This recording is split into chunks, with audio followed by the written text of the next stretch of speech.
Hello students, welcome to Sankalp. This is another series of the 12th class and the JK board paper is here for you.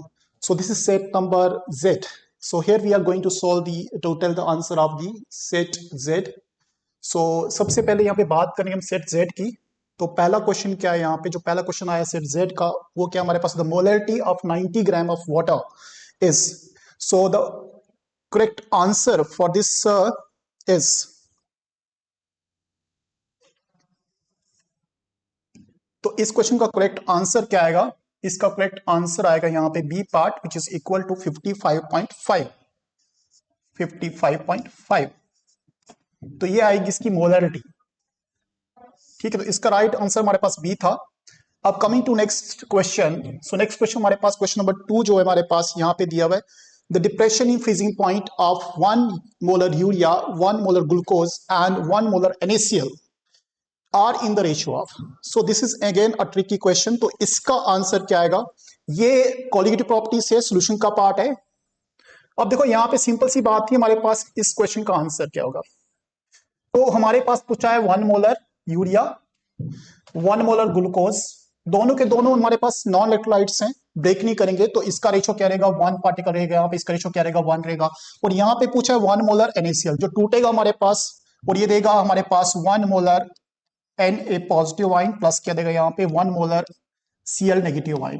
तो कितने हो गए यहाँ पे? दोनों को ऐड करें तो 2 हो गए. तो मतलब इसका भी 1 मोल, इसका भी 1 मोल, इसके कितने आए? 2 मोल आए. तो क्या रेशो होगा भाई? 1:1:2.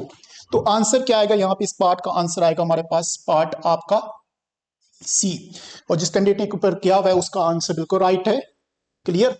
तो ये था भी कहां पे? Depression in freezing point.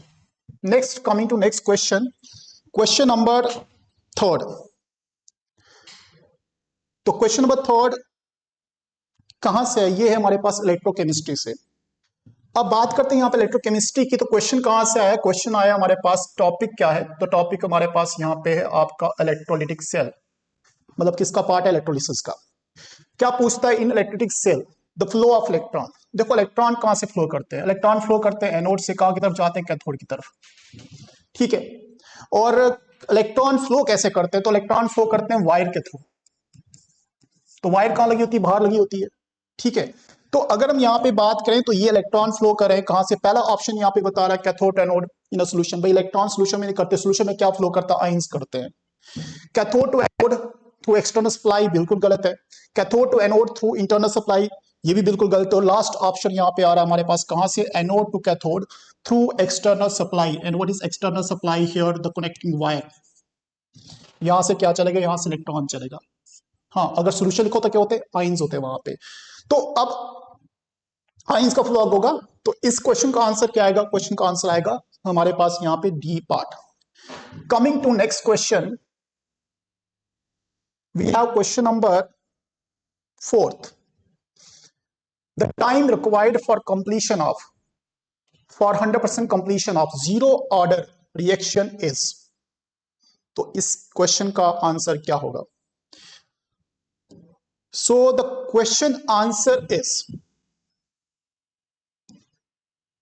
तो इस क्वेश्चन का आंसर हमारे पास क्या होगा? क्या पूछा है? 100% कंप्लीशन क्या होती है. किसके लिए पूछा? जीरो ऑर्डर के लिए पूछा. तो इसका आंसर होगा हमारे पास C part. It is equal to A by what we can say K. It is equal to A by K. तो इसका आएगा सी पार्ट हमारे पास. Next, coming to the next question हमारे पास. अब कहता है among the following molecule which among the following molecule with highest dipole moment, इसमें से किसका डाइपोल मोमेंट हाईएस्ट हमारे पास है? पहला ऑप्शन हमारे पास क्या है? CH3Cl. दूसरा हमारे पास CH2Cl2, तीसरा हमारे पास CHCl3 और लास्ट में हमारे CCl4 है. मतलब अब इसमें देखो, अगर आपको पता ही होगा तो यहाँ पे जो कंपाउंड हमारे पास है, अगर मैं यहाँ पे CCl4 की बात करूं तो ये कंपाउंड हमारे पास क्या है? तो ये कंपाउंड हमारे पास आपका सिमेट्रिकल कंपाउंड है. और सिमेट्रिकल कंपाउंड का डाइपोल क्या होता है? 0 होता है. ये तो 0 आएगा. ऊपर से हमारे पास ये मॉलिक्यूल, इसमें क्लोरीन ही कम है, इलेक्ट्रोनेगेटिव पार्टी कम है. यहाँ पे क्लोरीन ज्यादा है तो बट यहाँ पे सिमेट्री थोड़ी डिस्पर्स करती, तो इसलिए हमारे पास ऑप्शन क्या आएगा? यहाँ पे बी आएगा. तो बी होगा भाई यहाँ पे, और बी क्या है यहाँ पे, डाइक्लोरोमीथेन है, जो सबसे ज्यादा यहाँ पे क्या होगा, जो सबसे ज्यादा यहाँ पे पोलर होगा भाई। तो इसका अगर मैं ऑर्डर बता दूंगा आपको तो क्या होगा, यहाँ पे पहले बी आएगा, उसके बाद क्या आएगा, उसके बाद देखो यहाँ पे आने वाला हमारे पास बाकी देखें तो सी आएगा, सी के बाद क्या आएगा, सी के बाद ए आएगा, सबसे लास्ट में क्या आएगा, सबसे लास्ट डी में आएगा। हमें ये नहीं पूछा कि यहाँ पे कौन सा, बट हमें ये पूछा है कि सबसे हाईएस्ट डाइपोल किसका शो कर रहा है। Coming to next question, phenol react with bromine in chloroform, phenol react with bromine in chloroform at low temperature to give. देखो अगर फिनोल रिएक्ट कर रहा है, पहली बात तो फिनोल क्या है, वो है आर्थो पैराडायरेक्टिक। किससे रिएक्ट कर रहा है, ब्रोमीन, और किससे कर रहा है, क्लोरोफॉर्म। तो क्या बनेगा, तो इस केस में बनेगा हमारे पास यहाँ पे ऑप्शन बता रहा है मेटाब्रोमोफिनोल बनेगा, मिक्सचर ऑफ आर्थो पैराब्रोमोफिनोल बनेगा, या फिर आपका पैराब्रोमोफिनोल बनेगा, या फिर आपका बनेगा 2,4,6 ट्राई ब्रोमोफिनोल। अच्छा भाई ये सुनो, यहाँ पे डी तब बनता जब हमारे पास यहाँ पे लगाते ब्रोमीन वाटर, वो तो लगाया नहीं, ठीक है। और फिर बचा क्या हमारे पास यहाँ पे ऑप्शन, तो फिनोल होते हैं आर्थो पैराडायरेक्टिक, तो आंसर क्या होगा, बी आंसर, बी क्या है हमारे पास, mixture of ortho para bromophenol. और ब्रोमोफिनोल क्या होगा यहाँ पे, सपोज अगर मैं पैरा का स्ट्रक्चर बना दूं, तो ये रहा भी आपका फिनोल, और पैरा पे क्या आएगा, पैरा पे आएगा ब्रोमीन। आर्थो का बना दूं तो ये रहेगा भाई फिनोल, और फिनोल के पोजीशन आर्थो पे यहाँ पे क्या आएगा, ब्रोमीन आएगा। तो ये दो चीजें बनेंगी यहाँ पे, अगर हम इसकी क्या कर रहे हैं, हम इसकी अगर ब्रोमिनेशन कर रहे हैं, किसकी प्रेजेंस में, CHCl3 की प्रेजेंस में। बट अगर वाटर होता क्या बनता, तो बनता 2,4,6 tri bromophenol. So coming to next question, question number 7। तो 7 पूछा है कि which amongst the base strongest base is, ठीक है, स्ट्रॉन्गेस्ट बेस क्या है यहाँ पे, ठीक है।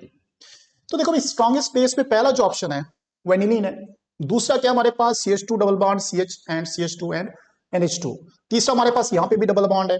अब देखो सिंपल सी बात है, जहां पे डबल बॉन्ड है वहां पे क्या होगा, वहां पे रेजोनेंस होगी, वहां पे डीलोकलाइजेशन होगी, और अगर कोई बेस है उसके लिए डीलोकलाइजेशन होना जरूरी नहीं है। देखो यहाँ पे लोन पेयर है, यहाँ पे लोन पेयर है, यहाँ पे लोन पेयर है, यहाँ पे लोन पेयर है, ये भी कहां जाएगा, रेजोनेंस में जाएगा।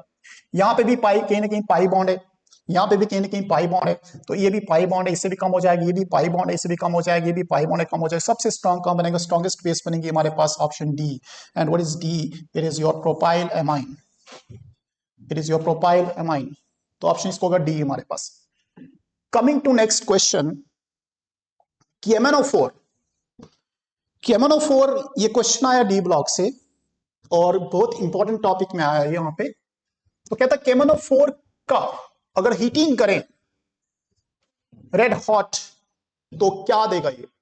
तो भाई इसमें क्या मिलेगा आपको, जब KMnO4 को हीट करते हो तो यहाँ पे होती रिएक्शन कौन सी, जिसका नाम है डिस्प्रपोर्शनेशन, ये होती भी हमारे पास, ठीक है। अब इस केस में क्या, यहाँ पे Mn4 में यहाँ पे देखे तो ये Mn कितना है, +7 स्टेट में, तो +7 स्टेट में कहां जाना चाहिए, तो +7 स्टेट में जाना चाहिए, +6 स्टेट में जो यहाँ पे देखिएगा आपको कंपाउंड ए में, और प्लस कहां जाना चाहिए, यहाँ पे देखो यहाँ पे जाना चाहिए हमारे पास 4 में, ठीक है। तो देखा जाए तो यहाँ पे रिएक्शन हमारे पास क्या बन रही है आपकी, ये बन रही है हमारे पास रिएक्शन, यहाँ पे सिंपल सी रिएक्शन हमारे पास यहाँ पे बना रहे हैं।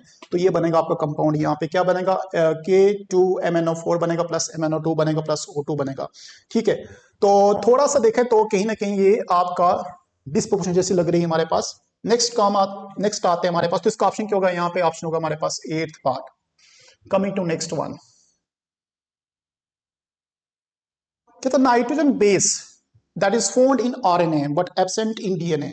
भाई ये सबको मालूम है, बहुत सिंपल क्वेश्चन पूछा है। इसमें क्या ऑप्शन आएगा, तो इसमें ऑप्शन आएगा हमारे पास यहाँ पे option A, and that is basically called uracil. Uracil कहां नहीं होती, यूरासिल हमारे पास DNA में एब्सेंट होती, कहाँ होती है, RNA में प्रेजेंट होती है। तो यहाँ पे याद रखना ये यूरासिल है। बाकी जो जितनी भी हमारे पास है वो आपकी DNA में मिलेंगे आपको, चाहे वो थाइमिन है, चाहे साइटोसिन है, चाहे फेडेनिन है, वो सारी कहाँ मिलेंगी, DNA मिलेंगी, ठीक है। और थाइमिन कहाँ नहीं मिलती ये भी याद रखना, तो थाइमिन कहाँ नहीं मिलती, थाइमिन DNA में नहीं मिलती। तो इसका ऑप्शन क्या आएगा यहाँ पे, अगर देखा जाए तो RNA पूछा है तो इसका ऑप्शन आएगा A, uracil. Coming to next question, deficiency of vitamin B1 causes the disease and the disease name is तो भाई बहुत सिंपल क्वेश्चन ये भी। तो डिजीज का नाम है यहाँ पे B1 की डिजीज, तो इसका नाम है बेरी बेरी। ठीक है। अच्छा, B2 का डिजीज का नाम क्या है यहाँ पे? चिलोसिस है। तो भाई कंफ्यूज मत होना यहाँ पे। तो ये हमारे पास जो ऑप्शन था, इसका ऑप्शन था हमारे पास कौन सा? आपका beriberi. So that's all from the set Z।